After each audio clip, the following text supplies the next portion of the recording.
नमस्कार दोस्तों, स्वागत है आपका आपके अपने YouTube channel Chunnu study centre पर।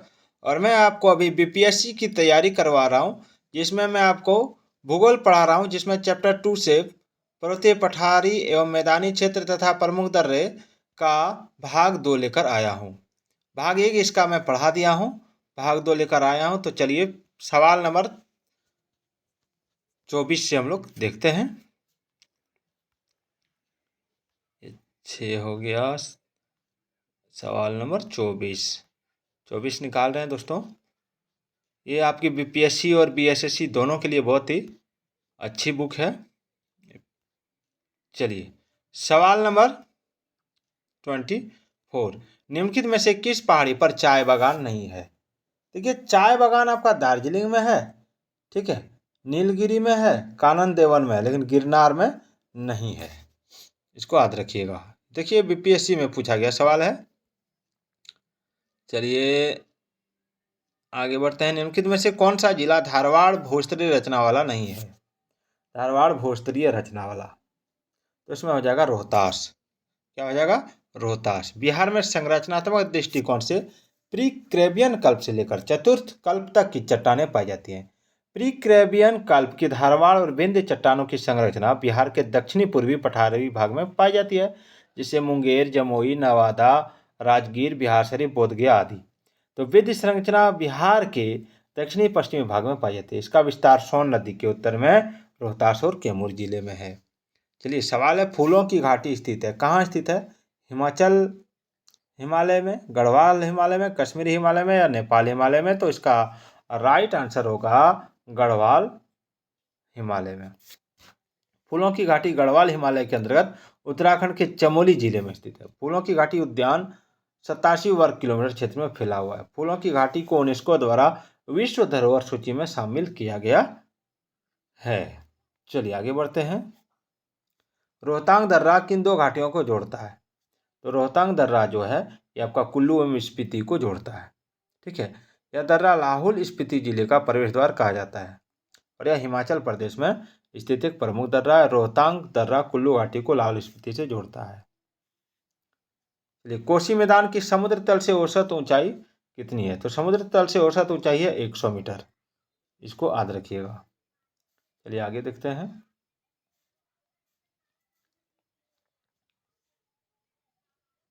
डिटेल थोड़ा जान लीजिए कोसी मैदान के बारे में कि कोसी मैदान की समुद्र तल से औसत ऊंचाई 100 मीटर है। इस मैदान का निर्माण कोसी नदी द्वारा लाए गए अवसादों से हुआ है और कोसी नदी गंगा की सहायक नदी है, जो गोसाई थान शिखर तिब्बत पठार से निकलकर नेपाल और बिहार के में बहती हुई भागलपुर के निकट गंगा में मिल जाती है। चलिए, निम्नलिखित में से कौन भारत की दक्षिणतम पर्वतमाला है? तो ऑप्शन डी यानी इलायची पहाड़ी, कार्डिमम हिल्स भी कह सकते हैं इसको कार्डिमम पहाड़ियाँ या इलायची पहाड़ी कहा जाता है और प्रायद्वीप भारत का दक्षिणतम पर्वतीय क्षेत्र है। यह केरल एवं तमिलनाडु की सीमाओं पर स्थित है। पश्चिमी घाट की प्रमुख पहाड़ियों का क्रम जो इस प्रकार है: नीलगिरी पहाड़ियाँ, अन्नामलाई पहाड़ी और इलायची पहाड़ी। चलिए, थार क्षेत्र निम्नलिखित में से किस राज्य में विस्तृत है? तो आपका ऑप्शन हो जाएगा राजस्थान। और थार क्षेत्र भारत के उत्तर पश्चिम में तथा पाकिस्तान के दक्षिण पूर्व में स्थित एक रेगिस्तान क्षेत्र है और इसका अधिकांश क्षेत्र राजस्थान में तथा आंशिक रूप से कुछ भाग पंजाब, हरियाणा, गुजरात तथा पाकिस्तान के सिंध और पंजाब प्रांतों में फैला हुआ है। चलिए, छोटा नागपुर किस राज्य का भाग है? तो छोटा नागपुर जो है वो आपका झारखंड का भाग है। छोटा नागपुर का अधिकांश भाग झारखंड राज्य के अंतर्गत आता है। छोटा नागपुर का पठारी क्षेत्र माइका, बॉक्साइट, तांबा, चूना पत्थर, लोह अयस्क, कोयला आदि खनिज संसाधनों से युक्त है, इसलिए इसे भारत का रूर प्रदेश कहा जाता है। चलिए, हिमालय का पर्वत पदीय क्षेत्र किस नाम से जाना जाता है? तो ऑप्शन सी तराई।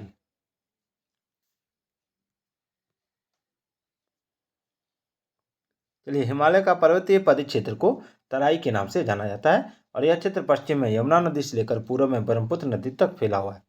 भाबर के दक्षिण में तराई क्षेत्र 10 से 20 किलोमीटर की चौड़ाई में विस्तृत है और भाबर क्षेत्र में लुप्त नदियां तराई क्षेत्र में निकल आती है और जिससे इस क्षेत्र में दलदल व अनूप बन जाता है। फलस्वरूप विभिन्न प्रकार की वनस्पतियों एवं जीव जंतुओं की उपस्थिति के कारण यहाँ जैव विविधता काफी उच्च होती है। चलिए, सह्याद्री श्रेणी का अन्य नाम क्या है? तो उसका अन्य नाम है पश्चिमी घाट। ये देखिए बिहार APOGS 2013 में पूछा गया सवाल है। चलिए आगे बढ़ते हैं, इसको थोड़ा डिटेल में जान लेते हैं। सह्याद्री श्रेणी जो है आपका पश्चिमी घाट के नाम से भी जाना जाता है। दक्कन पठार के पश्चिमी किनारे के साथ साथ यह पर्वतीय श्रृंखला उत्तर से दक्षिण की तरफ 1600 किलोमीटर लंबी है और यह क्षेत्र जैव विविधता की दृष्टि से काफी समृद्ध है और यह यूनेस्को के विश्व विरासत स्थलों में शामिल है। हिमालय की उच्चतम चोटी के रूप में माउंट एवरेस्ट की खोज करने वाला व्यक्ति था आपका एक सर्वेक्षक।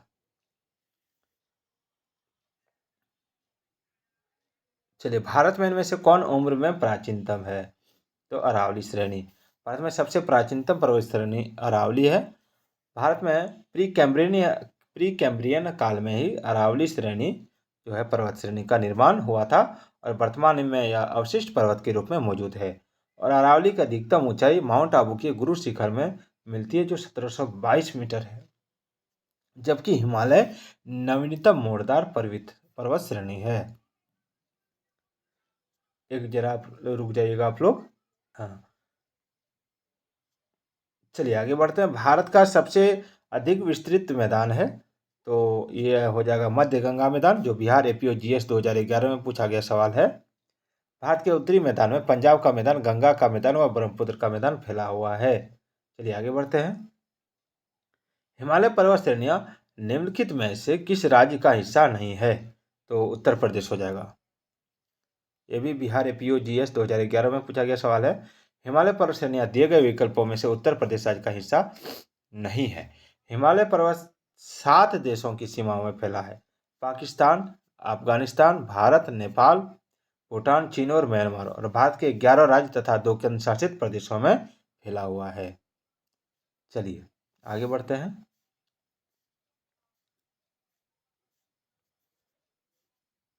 हाँ, सवाल, निम्नलिखित में से किस भारतीय पर्वतीय श्रृंखला के 2 ढलानों पर 2 असमान प्रकार की वनस्पति पाई जाती है? आपका ऑप्शन है आंसर में अरावली, जो बिहार APOGS 2011 में पूछा गया सवाल है। अरावली पर्वत का पश्चिमी भाग मारवाड़ एवं पूर्वी भाग मेवाड़ कहलाता है और यह अनेक प्रमुख नदियां बनास, लूनी एवं साबरमती का उद्गम स्थल है। अरावली पर्वत के पश्चिमी ढालों पर जहाँ मरुस्थलीय वनस्पतियां पाई जाती हैं, वहीं पूर्वी ढालों पर अथवा दक्षिण पूर्वी क्षेत्र में सघन मानसून वनस्पतियों का विकास हुआ है। चलिए, इलायची की पहाड़ियाँ किस राज्य में स्थित है? तो इलायची की पहाड़ियाँ जो है वो आपका स्थित है ऑप्शन ए केरल में। सबसे ऊंचा पर्वत शिखर किस राज्य में है?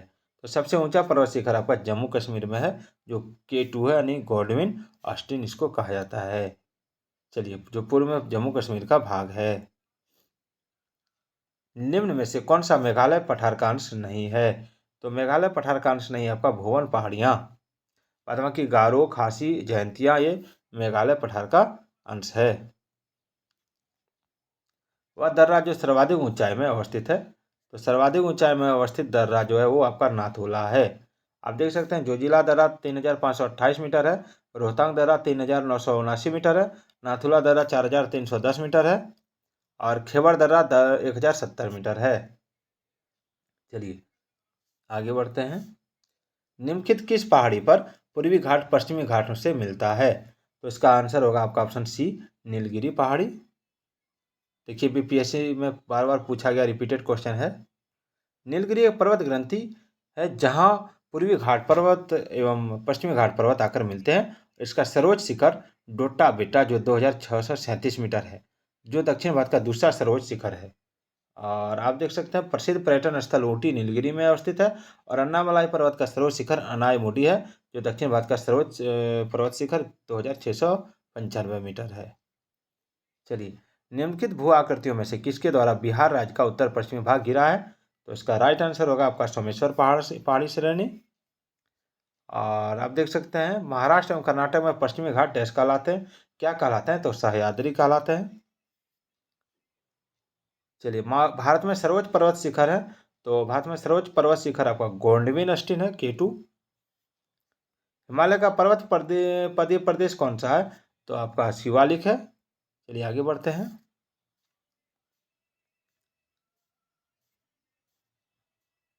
चलिए, शिवालिक श्रेणी का निर्माण कब हुआ? तो शिवालिक श्रेणी का निर्माण हुआ मेसोजोइक में। हिमालय की सभी श्रेणियों का उत्थान ट्रासियर काल के विभिन्न युगों में हुआ। सेनोजोइक के अंतर्गत क्वाटरनरी व टर्शियरी काल को सम्मिलित किया जाता है और शिवालिक का निर्माण प्लायोसीन युग में हुआ था, जो टर्शियरी काल से संबंध है। और यह हिमालय की सबसे बाह्य और नवीनतम श्रेणी है और इसे बाह्य हिमालय एवं उप हिमालय भी कहा जाता है। भारत के अतिरिक्त प्रायद्वीप पर्वत निर्मित हुए हैं इयोजोइक महाकल्प में। प्लेयोजिक महाकल्प में किसमें हुए हैं? तो सेनोजोइक महाकल्प में। छोटा नागपुर का पठार, तो छोटा नागपुर का पठार एक अग्र गंभीर है।